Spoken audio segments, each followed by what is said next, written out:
Hello, Weekend Warriors, and welcome to a special episode of the Weekend Dojo. Tonight, we will be talking about the legacy of the great late Steve Irwin. That's right, ladies and gentlemen. Tonight we are focusing on the Crocodile Hunter, for whom many of us, especially those in our age group, grew up watching him. Also, I want you to focus on the chat tonight. Yep, I'm already on it. My phone off over here. All right, so to get started with this, I will be using my phone for episode dates, like when seasons aired and stuff, just so we have a reference here. While I'm looking that up, I want you to give the introduction. All right, so let's start. I want to start off simply by saying that Steve Irwin, also known as the Crocodile Hunter, was probably the most entertaining nature and animal rescue show that was on Animal Planet or Discovery Channel. On any of those documentary series, any of the documentary series out there. And yeah, a lot of people will argue, he was just a crazy guy out there, just hanging out and like being weird around animals. But that's part of what he loved about it, is he got to be able to get real close to nature and really experience it. And for me, he was like when I was really little, I started watching him when I was like 4 or 5, 6 years old. And I started at 4. That was like 1999. So yeah. And see, to me, I didn't know any difference between the Crocodile Hunter and a superhero. To me, he was kind of like a superhero. He was. He even had his own action figures, which in the stream we will talk about too. We will talk about his toy line and his memorabilia, which you can still buy from the Australian Zoo store. Oh, okay. I'm gonna have to check that out. If you want, at the end of the stream, I will send a link to the Australian Zoo store. All the money you spend on merch there does go to the Irwin Foundation, which raises money for conservation. All right, so that guys, you know what to do. Go get yourself some action figures, put them on display, be proud that you saved the world. Yes, you can also buy Steve Irwin cosplay. They do sell Steve Irwin cosplay, full khakis and shirt and everything. Yep. Well, you know what? It's more than just cosplay. It's good practical clothing. It is. And yeah, believe it or not, Steve Irwin was like the first Australian person I was aware of, because at 4 years old, I did not know a lot about the world. Right. And so when I heard his accent, I thought that was cool as hell. And then I started watching him, and I saw, it's like, man, there are some really cool animals out there. And I think, what's really important, if you go back and watch a lot of the old episodes of Crocodile Hunter now, I think it's important to take note as to, like the rescue episodes. When he would go out, he would rescue an animal, rehabilitate it, and re-release it into the wild. Oh, yes. In fact, I think those are a lot of my favorite ones, too. Like when he'd actually go out into the outback and do his thing. Now, Steve Irwin began his career way before, our time. And he actually, it's kind of funny. A lot of people kind of equate him to Crocodile Dundee. He wasn't Crocodile Dundee. Nah. Well, I've heard of Crocodile Dundee. I don't think I've ever seen one of his movies fully. I assume it's not a conservationist. No, it's a comedy series, essentially. Okay. He actually did do a guest spot on the Super Mario Brothers Super Show, but that's, we'll talk about Crocodile Dundee some other time. Okay. So, why don't you go ahead and get started on the Steve Irwin facts and... Oh, yes. We shall go into the Steve Irwin facts. First off, let's go with the... I'm going into my review voice now. October 25th, 1996 is when the Crocodile Hunter first aired. Ah, okay. So that was actually the year I was born. Ooh, nice. I was 95. I don't know. How's that accent? Well, I find that when you do an Australian accent, so we as Americans, we tend to project from the top front of our teeth. Well, I'm not trying to do Australian. This is just my YouTube voice I'm going with. Oh, your YouTube? Yeah, maybe. Yeah. You'll have to...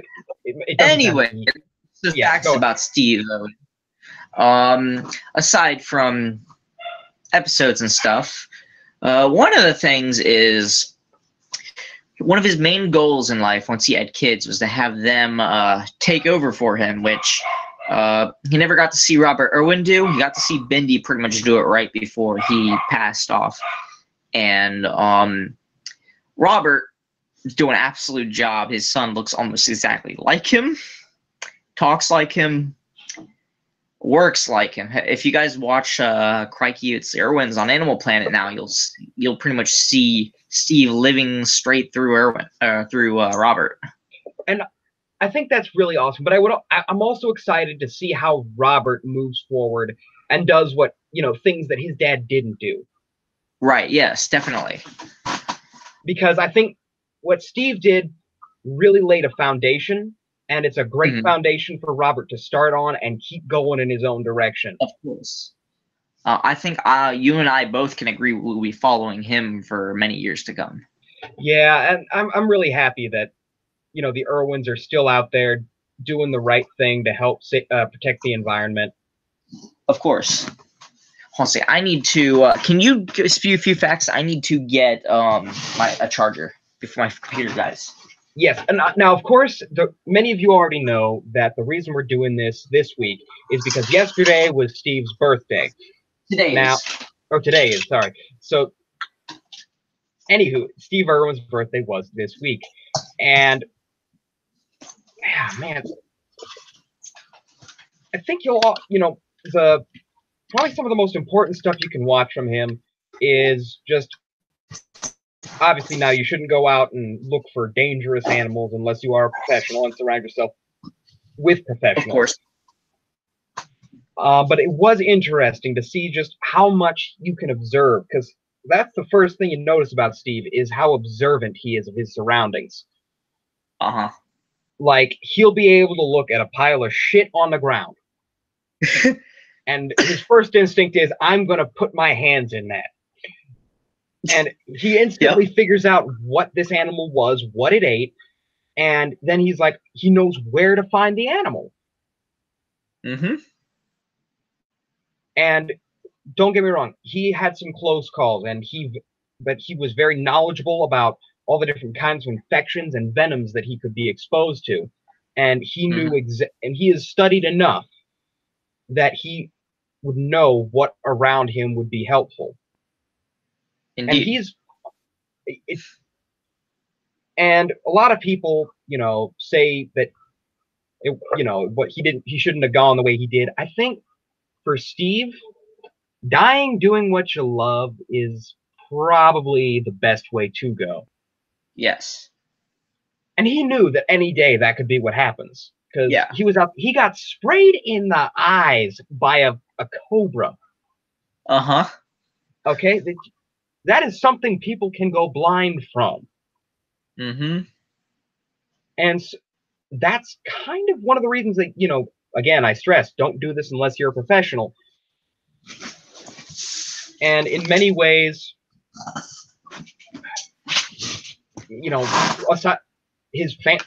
everyone around him, even professionals, learned from him because of the approach he took. Mm-hmm. And I say this not just about Steve, but about every artist. Or every, person out there who's trying to educate the masses, and I follow people like this all the time. When you find someone who loves what they're teaching, you find that learning from them isn't boring. Of course. See, the thing is, Steve made animal conservation fun. Like, it wasn't just informative, it was actually full-on fun. Exactly. And, it wasn't... And he managed to make it the focus of his show without drying it out.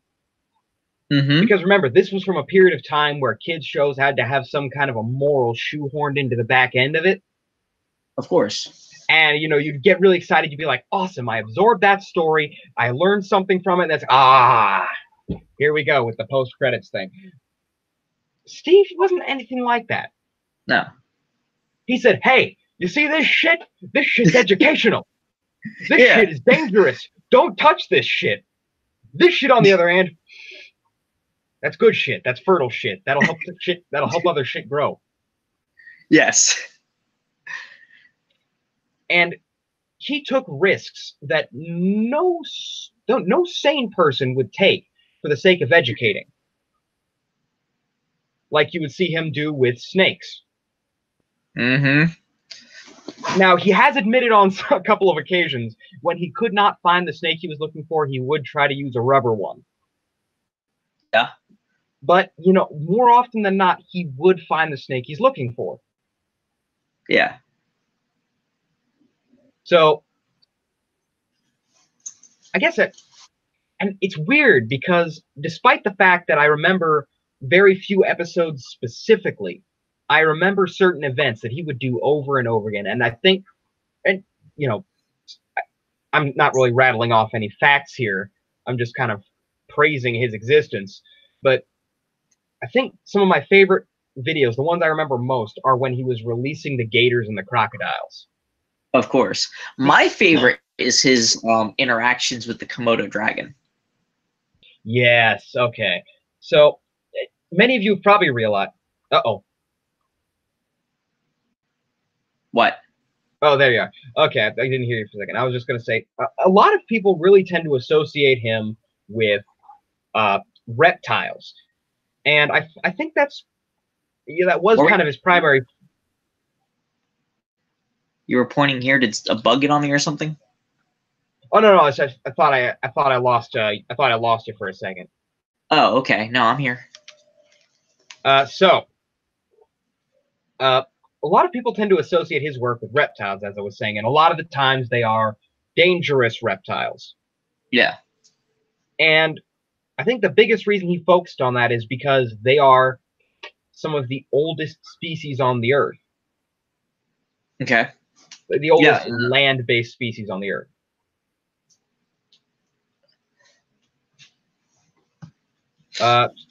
You know, because like you've got animals like the crocodilians, who have remained virtually unchanged since prehistory. Yes. And a lot of the time, and this is just, you know, me talking, but dinosaurs do still exist. If you look, well, not dinosaurs. The Komodo dragon is technically, I believe, called a carnosaur. Mm-hmm. And he got bit and infected regularly. Okay? This man was invincible. Mm-hmm.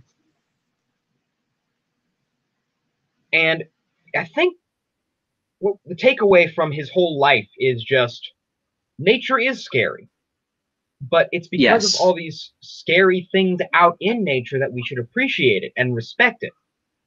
That was his whole message. Appreciate and respect nature.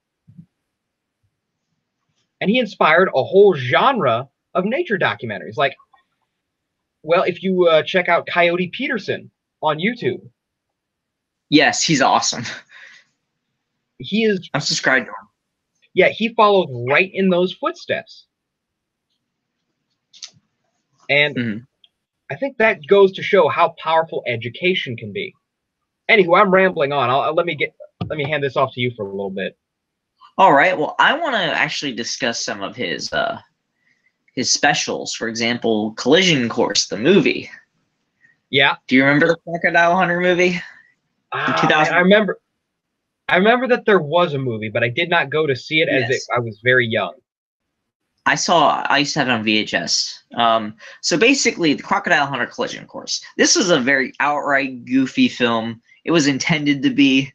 So it did its job. Essentially, the basic plot was a satellite from the U.S. government. Or it was like U.S. government satellite had broke in space, and parts of it fell down, and one of the trackers from it had ended up in a crocodile that Steve Irwin happened to be hunting, and the U.S. Agents, being dumb as they are in film, because you know U.S. agents are dumb in movies, thought that Steve Irwin was some special ops Australian enemy guy who was trying to steal their tech, and that's why he was after the crocodile. So the whole movie's about some agents from the U.S. trying to hunt down Steve Irwin for this crocodile that has their property inside of him. And the whole movie, Steve Irwin's completely unaware that some U.S. guys are after him, and they're hunting down this crocodile. That seems like an early 2000s film. Yes, it was in 2003. It was glorious for an early 2000s movie. Probably right up there with the likes of Kangaroo Jack. It's right up there with Kangaroo Jack. You know what's so great about this? They even had the stereotypical angry hillbilly female who's after them also, who's been hired as a bounty hunter. Of course it is. Yeah. I'm gonna have to look up this movie. I hope it's on like the Internet Archive or something. It's probably on there. Internet Archive has a lot of great stuff. That's kind of where I've started to find computer games and such, like Kid Pix. I recently found Kid Pix on there. Anyways, that's for another time. But yeah, that was a good movie. Now I want to get into Steve Irwin's merch. Oh yeah. So I was actually unaware that he had action figures, and I'm gonna have to get one now. Yes. If you don't mind, I am going to real quick go open up the Australian Zoo store of all his merch, and then screen share it, and then I will link the website in our channel once it is up. Absolutely, and everyone, please go check this out. I'm gonna be hopping on right after the stream here, just to go, check it out and see, and just read up on it. And if it does go to the Steve Irwin Foundation, then it does. Everything that you buy off the Australian Zoo goes to the website, goes to them. Awesome. So that means you will be helping support the conservation of wildlife. Mm-hmm. And honestly, if y'all can help us build up our subscriber count a little bit, I would love at some point, some year, to do a charity stream just to build up money for a donation to the Steve Irwin Foundation. Mm-hmm. Steve Irwin toys. They still have that on their. Let's see.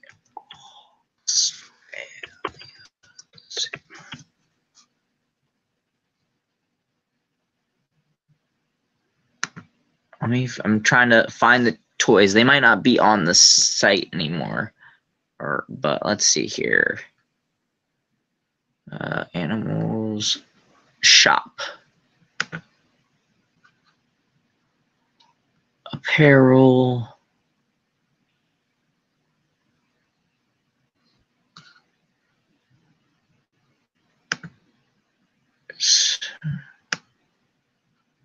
Hopefully they're still available. The action figures, I remember, were sold in stores. I don't remember if they were on the website or not. I just know they were on here. Toys, let's see.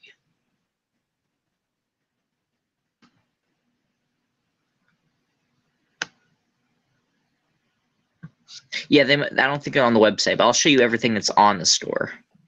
If you want the Crocodile Hunter action figures, you'll have to go to like eBay and stuff. Which is unfortunate, because without the donations, it does kind of take some of the fun out of it. Mm-hmm. But it's a cool thing to own. It's a great way to remember the guy. So if you can get a hold of one, more power to you.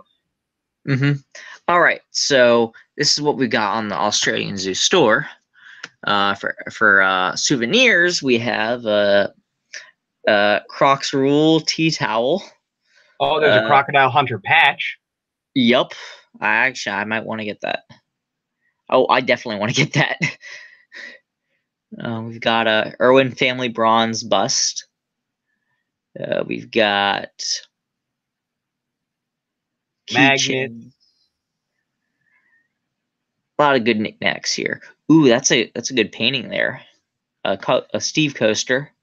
Yep. All kinds of cool stuff, and indeed.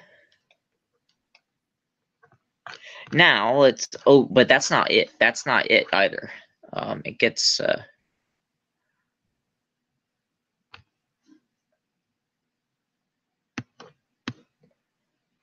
You've got Crocodile Hunter DVD, magnet, costume. Of course, and it looks like it's a child-sized costume. Mm-hmm. What about us adults? Ain't you thinking about us? Let me go to apparel, and then I think they have it. Let's see. Steve lives surfwear crocodile hunter there. Okay, there it is. Yeah, we got the adult size. We've got the adults crocodile hunter khaki shirt, which is $59. No, it's all for a good cause. It is for a good cause, so I think that makes it even better why it's up there in price. But yeah, I definitely Steve socks. I would wear those, and my feet would never hate me again. Exactly. Same here. Ooh, Those I love these hats. Look, they have a crocodile bite mark in them. Oh, that's kind of funny. Honestly, I'd probably be able to fit that kid's khaki shirt. Assuming that's the one in the pic there. Probably not. We'd all like to think that smaller clothing would fit us. Uh-huh. Yeah, that's apparel. Crocodile Hunter. Slow movements. Books and posters. Let's see what we got here. Paperback book. Crocodile Hunter poster. That's cool.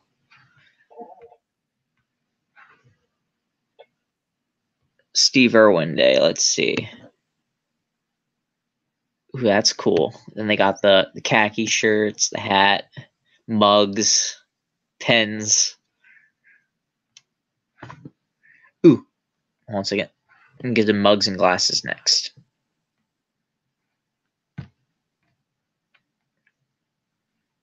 What the heck?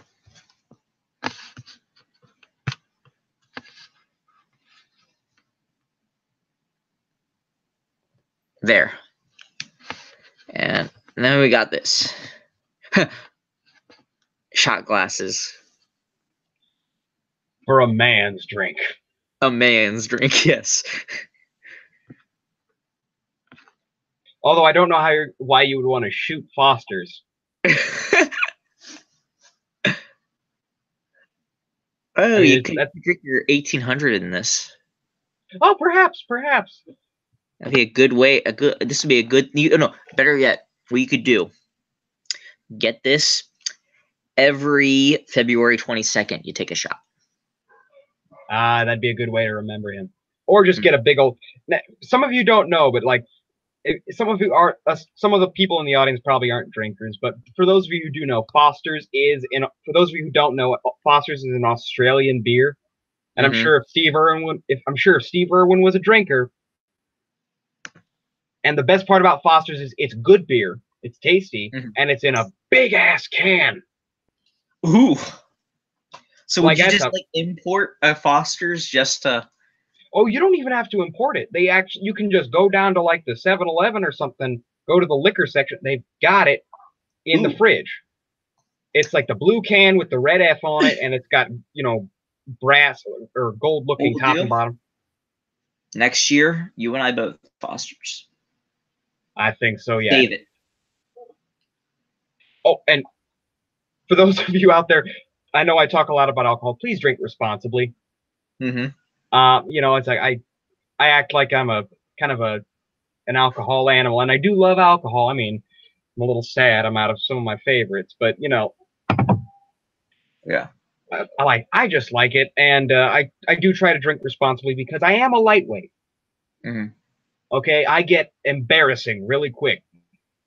Same here. I've never gone that far, but I know I'm a lightweight. Also, do they sell Foster's in individual cans? Yeah, it's a bit like I said. It's individual cans. It's just a big can. Because my idea is, go out, purchase one, keep it in like a freezer or whatever, or a refrigerator. Do not stick. And really, you really should only keep a beer in the fridge for about a year. Yeah. And don't ever freeze beer. That's a recipe for an explosion. Because something happens, like all the non-alcohol stuff starts concentrating down, and then it kind of explodes out of the can. And what's left in the can is essentially become whiskey. Okay. Because what you've done is you've freeze distilled the beer. Mm-hmm. And that shit is actually toxic. Mm-hmm. I believe it. It will knock you on your ass, and you will be sailing into the light saying, "Hi, Steve."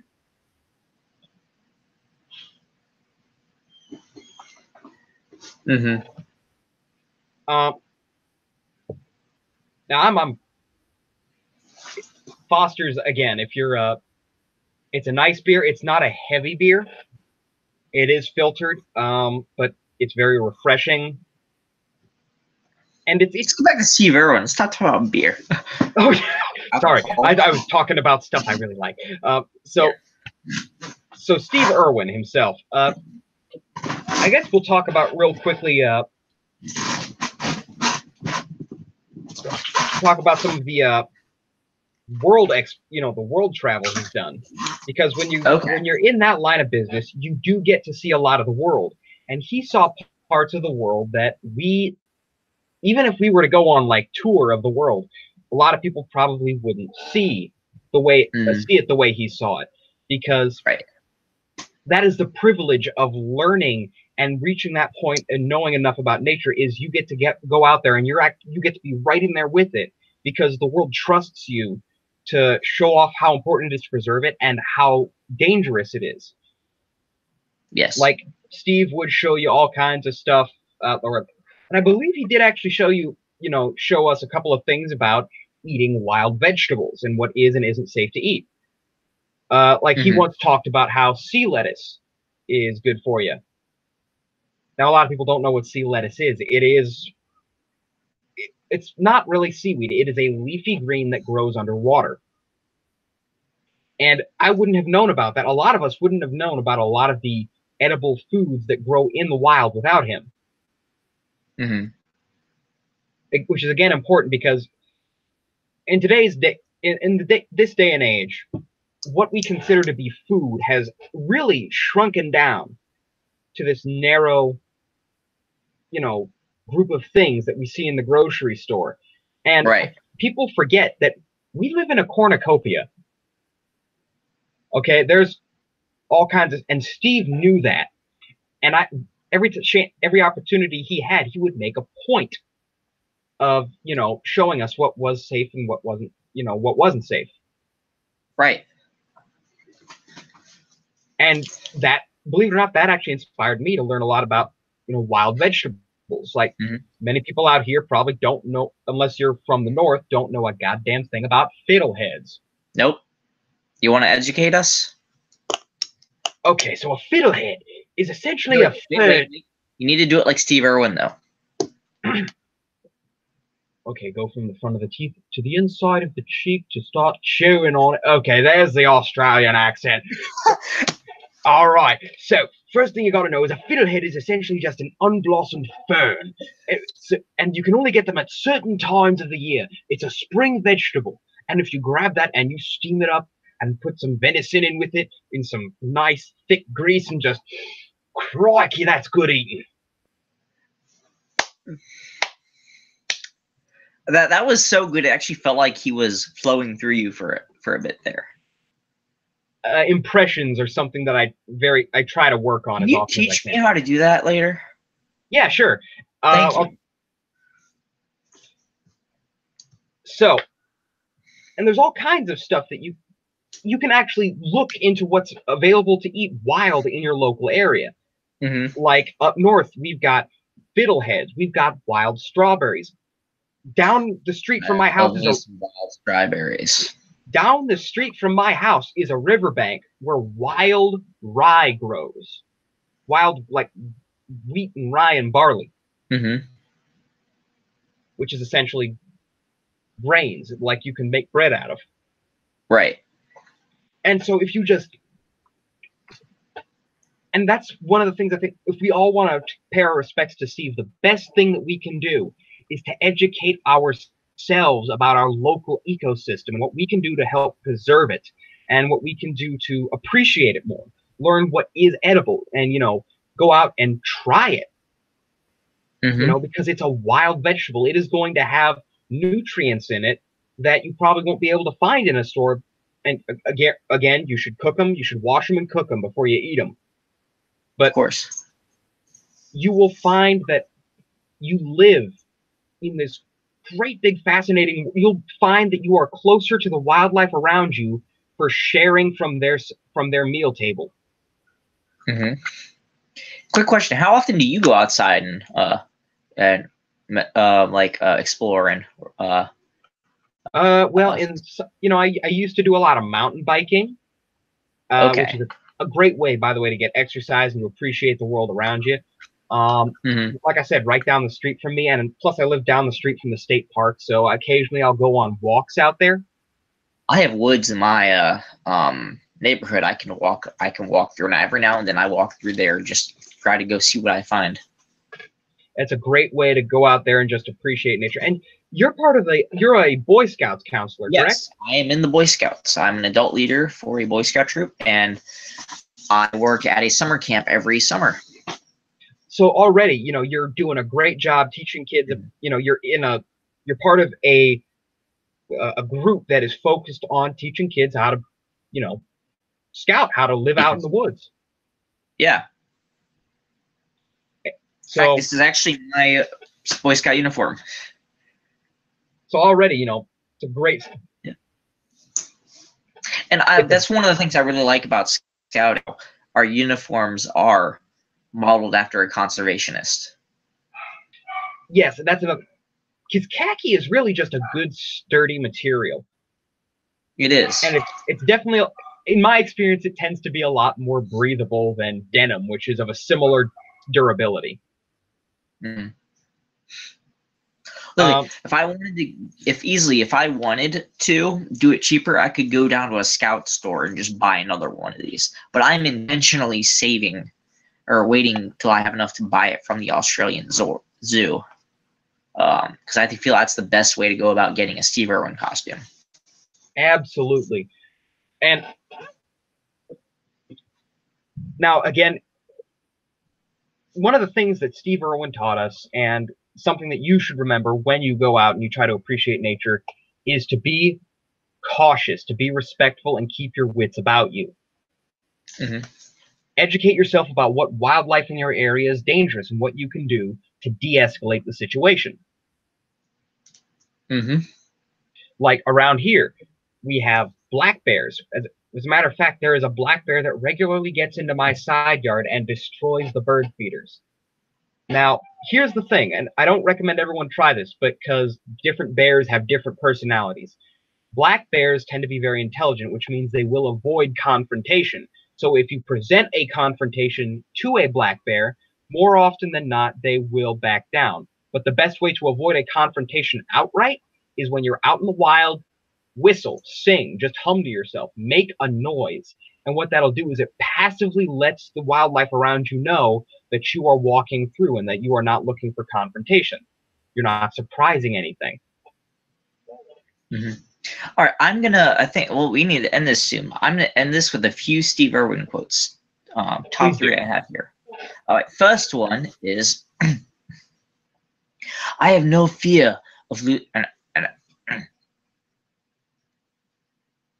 actually, I'm going to screenshot this and text this to you, and you do it, because you got the perfect voice for it.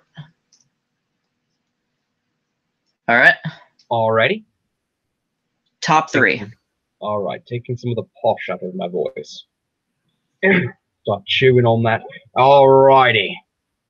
Let's open this up right here. Yeah, we're doing the top I have three. no fear of losing my life. If I have to save a koala or a crocodile or a kangaroo or a snake, mate, I will save it. If I believe that education is all about being excited about something, I believe that education is all about being excited about something. Seeing passion and enthusiasm helps push an educational message. Mm-hmm. And it keeps going on. Where I live, if someone gives you a hug, it's from the heart. And Mm-hmm. I recommend going and looking this up. You can just Google it, and there are quotes and quotes and quotes from this guy, and they're all really inspiring things. Mm-hmm. So, as always, thank you all so much for spending your weekend with us. And We'll be back Sunday. we will be back Sunday, and next week we will be talking a little bit about the history of Nintendo. A little step away from Yes. this. So, When we say next week, we mean Sunday, right? Beginning of the week. yeah, Sunday, beginning of the week. Yes. So, as always, thank you all so much for watching, and we will see you later, Weekend Warriors. And my new quote. I can't remember what it was. Stay fast and Oh yeah. Stay fast and stay phenomenal. Was it? I'm getting used to it, so it's hard to remember. Oh yeah, stay fast and race on, my friends. So yes, I have started a new YouTube channel. Before we go, I have started a new YouTube channel. I still have my edit stuff, but that's not my main thing anymore. My main channel that I'll be heavily associated with this channel is Twin Mill Reviews. With that, I review Hot Wheels toys. So my main quote now for all my closings will be stay fast and race on. So with that said, stay fast and race on, my friends.